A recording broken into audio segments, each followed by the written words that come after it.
too, but like they'll still grab your hook. Yes. It may be possible. I'm not completely sure on that one because I don't really do the fishing in that way. What I do is that we catch in nets, and we get them in that way, but not with the hook. Yes. Like people like fish stuff. Is there like any fish you cannot eat out of like all fish?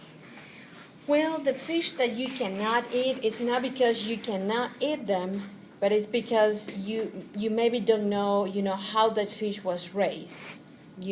Sometimes there are some polluted lakes that, there are fish in there, but if you eat that fish, maybe you get sick because there are high levels of toxins there. But it's not because if that fish is raised in a good condition, you wouldn't be able to eat. Yes.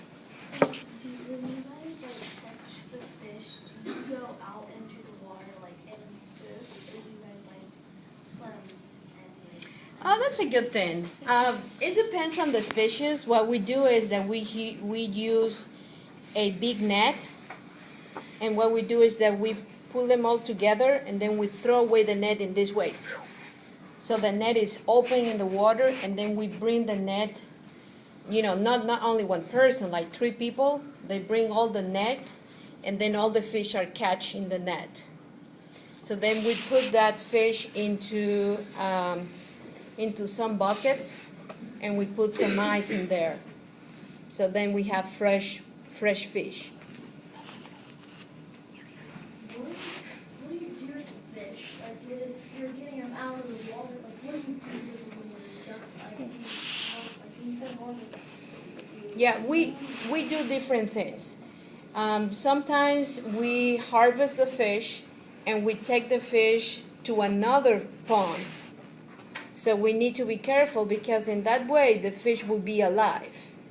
So we have to take the fish very carefully and put it in other containers, and then the containers will go to a different pond or a different tank.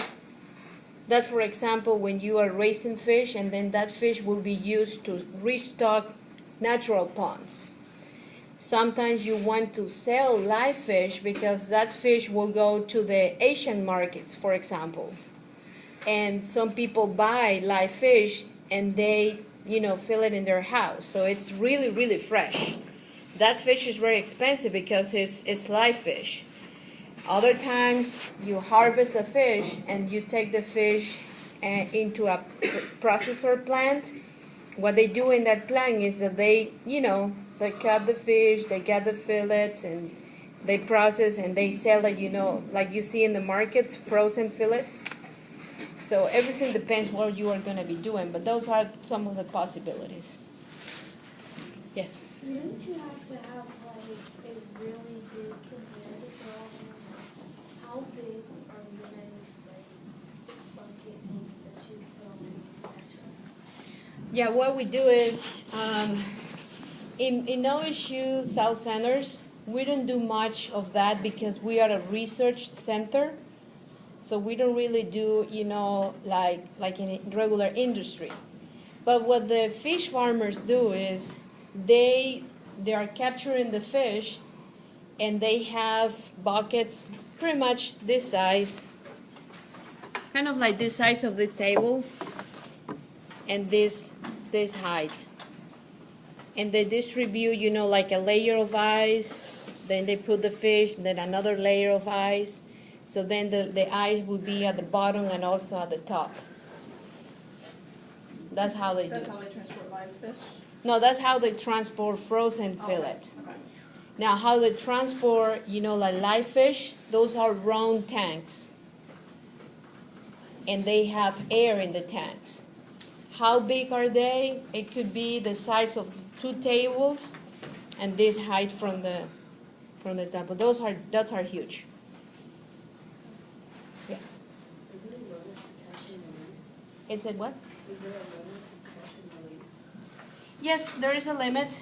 And how can you find that? When you go into the lake, you will see an advertised ad there, and it will give you instructions. In this lake, you're only allowed to catch 3 or 4 fish or something like that, they'll let you know.